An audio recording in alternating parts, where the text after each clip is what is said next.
Salve a tutti. Mi hanno chiesto parecchi che rapporto c'è tra l'ipnosi non verbale, il magnetismo, il mesmerismo e l'Egitto e perché diciamo che questa tecnica è d'origine egizia. La risposta è semplice. Noi vediamo che per ottenere maggiori risultati, quando si fa il magnetismo, è necessario un certo lavoro su se stesso e certe qualità che vediamo delineate perfettamente nelle rappresentazioni storiche e nei geroglifici egizi. Lo sguardo, ad esempio, è necessario un certo tipo di presenza.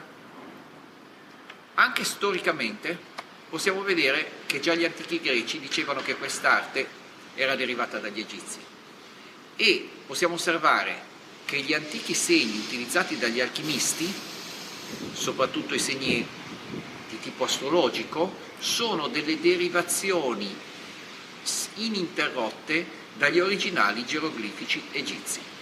Quindi significa che c'è stata una continuità.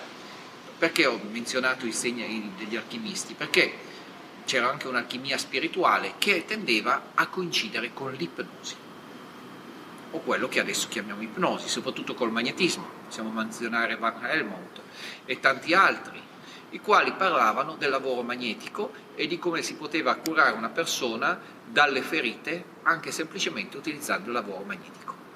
Che cosa vediamo nei templi degli antichi egizi?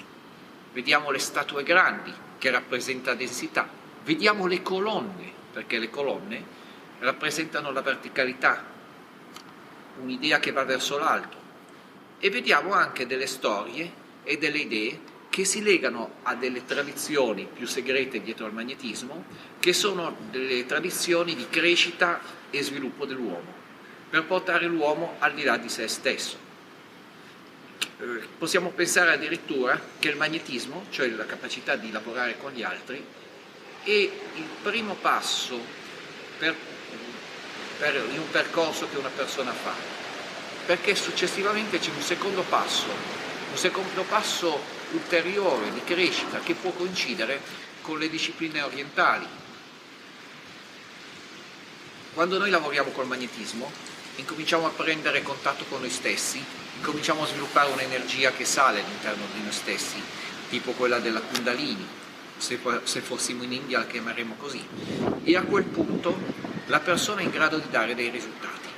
Noi sappiamo che l'ipnosi è derivata dal magnetismo e quindi in realtà ecco perché diciamo che le tecniche nostre sono di origine egizia.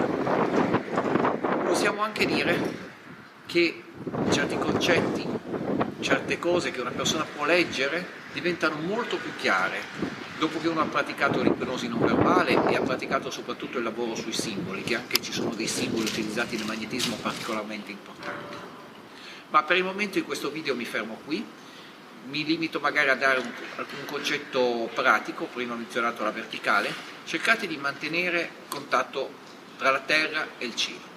Essere coscienti di questo contatto tra terra e cielo è molto importante ed è la base per ottenere maggiori risultati quando si lavora. Sotto un certo punto di vista, che sentite che trovate naturalmente un vostro equilibrio, scoprirete che naturalmente sarete più espressivi e più capaci.